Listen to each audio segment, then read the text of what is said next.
Shalom, berjumpa lagi dengan Silent Budi. Hari ini saya akan menceritakan tentang invasi ilahi. Bagaimana Tuhan menarik orang-orang yang jauh dari Dia supaya kembali ke dalam dekapan cinta Dia. Seperti yang dikatakan dalam Injil Yohanes, bahwa tidak ada seorang pun yang datang kepada Dia selain yang diserahkan Bapa kepada Dia. Dan semua orang yang diserahkan kepada Dia, yang datang kepada Dia tidak akan ditolak. Dan jangan ada satupun yang hilang. Nah, kita bicara beberapa contoh. Misalkan begini, ada seorang bernama Santo yang terakhir dikenal sebagai Santo Gabriel dari Bunda Duka Cita.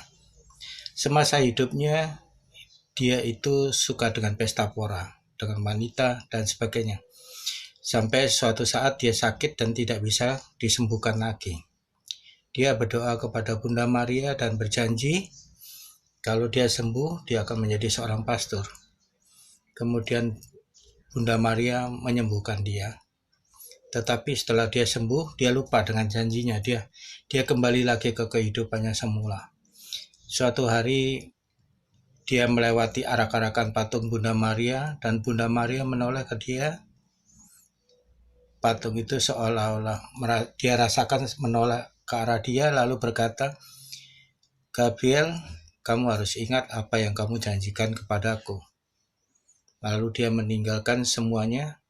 Dia meninggalkan tunangannya. Pada hari pertunangannya dia meninggalkan segala-galanya. Dia pergi ke biara dan menjadi pastor.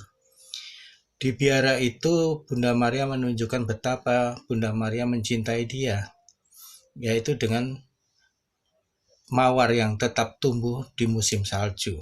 Jadi itu sesuatu yang tidak mungkin, tetapi itu terjadi. Yang kedua adalah tentang Santo Siluan. Santo Siluan itu hampir sama persis dengan Santo Gabriel.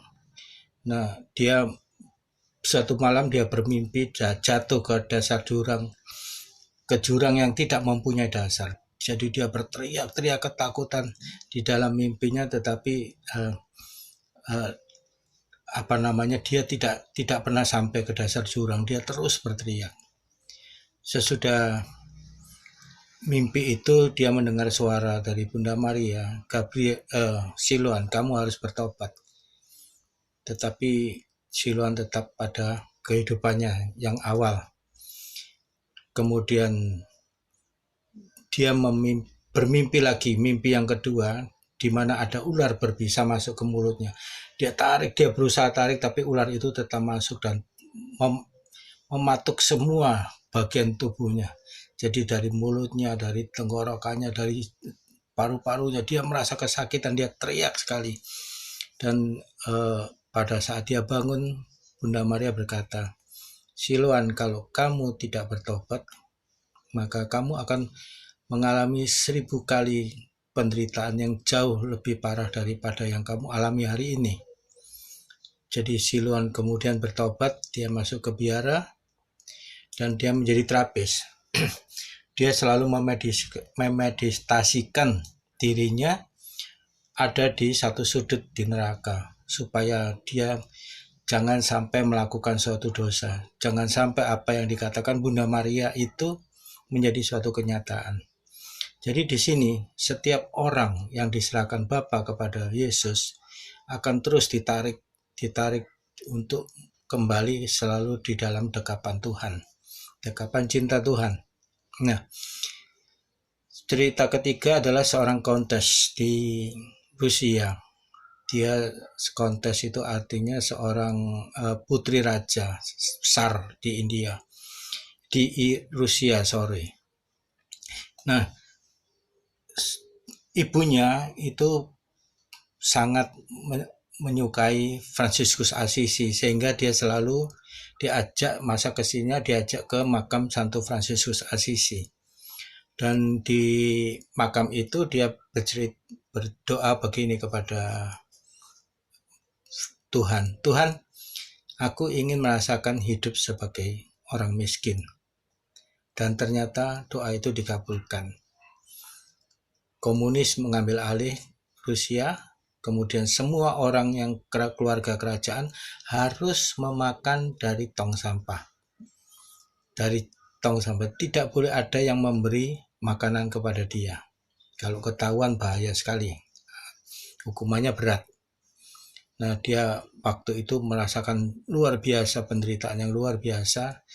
Lalu dia berteriak kepada Tuhan, Tuhan, aku kan tidak sungguh-sungguh dengan doaku. Kamu kok terlalu serius mendengarkan doaku. Nah, suatu hari dia bisa dikeluarkan dari Rusia, dia dibawa ke Eropa. Dari Eropa dia bawa ke Amerika, dan di Amerika karena dia tidak punya apa-apa, dia mulai mengemis.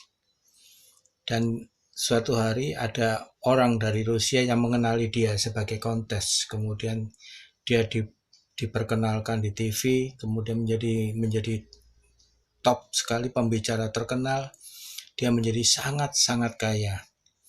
Sekali lagi dia karena keinginan untuk melayani orang-orang miskin, dia pada satu hari dia pergi ke Bronx dan dia melihat orang-orang negro di situ luar biasa hidupnya. Drug, kekerasan, segala macam kejahatan ada di situ. Lalu dia berdoa, Tuhan, aku ingin melayani orang-orang ini. Doa itu mungkin spontan dan dia tidak berpikir tentang doanya, tetapi Tuhan mendengarkan.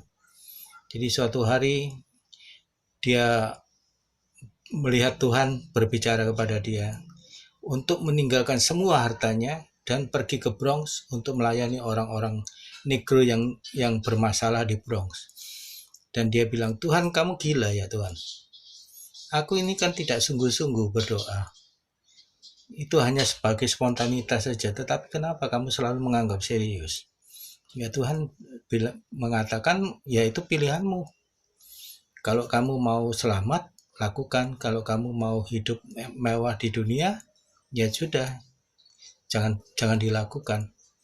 Akhirnya dia menjual semua rumah mewahnya di Swiss, dia bagi ke anaknya, cukup untuk hidup anaknya, dan dia pergi ke Bronx melayani orang-orang di Bronx, orang-orang yang bermasalah di sana.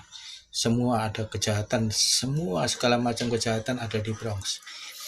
Jadi Bapak Ibu dan saudara sekalian, Tuhan adalah Allah yang setia. Yesus itu Allah yang setia. Semua yang diserahkan Yesus ke Bapa kepada Yesus akan terus-menerus dilindungi, ditarik. Jangan sampai ada yang hilang, termasuk Anda dan saya. Saya juga punya satu pengalaman, tetapi saya rasa saya tidak boleh memuliakan selalu bercerita tentang diri sendiri. Jadi lihatlah dari 3 cerita ini bagaimana Tuhan tidak pernah mau kehilangan satu orang pun yang diserahkan Bapa kepada dia. Maka ada seorang mahasiswa dari kedokteran di Tokyo University, tapi dia kuliah itu hanya untuk mengetahui tentang drug, tentang obat-obat bius. Suatu hari karena dia hidupnya seperti itu, dia hidup di jalanan. Pada akhir menjelang dia mati, dia hidup di jalanan. Dia menulis suatu puisi yang berjudul anjing anjing pelacak dari Tuhan, dari surga. Jadi